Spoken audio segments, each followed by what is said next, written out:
আগের ভ্লগে তোমাদের সাথে শেয়ার করেছিলাম যে আমরা বাজারে কেনাকাটা করতে গেছি। এবার কি কি কিনলাম সেটা তোমাদের পরের ভ্লগে শেয়ার করব।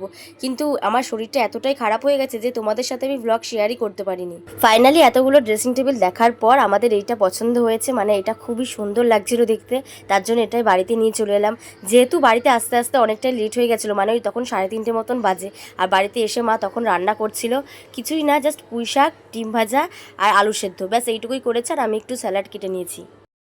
তো গাইস, আজকে হচ্ছে সানডে আর আমাদের বাড়িতে এখন রাত্রিবেলা চিকেন রান্না হচ্ছে।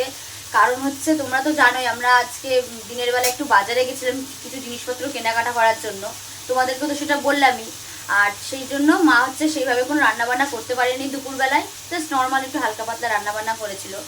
তার জন্য এখন রাত্রিবেলা করে মা এখন চিকেন রান্না করছে, যেহেতু সানডে চিকেন তো হবেই।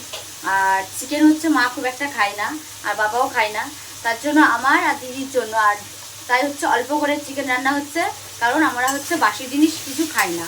কারণ এই চিকেনটা যখন বাসি হয়ে যাবে তখন আমাদের বাড়িতে কেউ সেটা খাবে না, তার জন্য অল্প করে রান্না হচ্ছে। দেখতেই তো পেলে যে দুপুরবেলা আমরা হালকা পাতলা লাঞ্চ করেছিলাম, আর তারপরে সন্ধ্যাবেলায় মানে মা রাত্রিবেলায় চিকেন রান্না করছিল।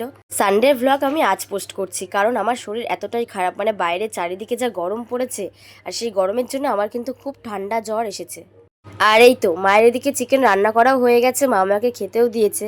আর আমি খাচ্ছি, যেহেতু রাত্রিবেলা তাই খুব একটা বেশি খাচ্ছি না, কারণ রাত্রিবেলা খুব একটা বেশি আমি খাই না, অল্পই খাই। আর যা গরম পড়েছে গরমের মধ্যেই অল্পই ঠিক আছে। আর হ্যাঁ, তোমাদেরকে বললাম যে আমরা ড্রেসিং টেবিল ওয়ার্ড্রপ কিনলাম, তাহলে তোমাদেরকে শুধু কেন ড্রেসিং টেবিল দেখাচ্ছি ওয়ার্ড্রপ কেন দেখাচ্ছি না বলছি, দাঁড়াও। এই বাইরের রোদ আর গরমের মধ্যে একবারে দুটো নিয়ে আসা একেবারে অসম্ভব ব্যাপার হয়ে গেছিলো, তার জন্যই কিন্তু পরের দিন সকালবেলায় রোদ ওঠার আগেই নিয়ে চলে এসেছিলো।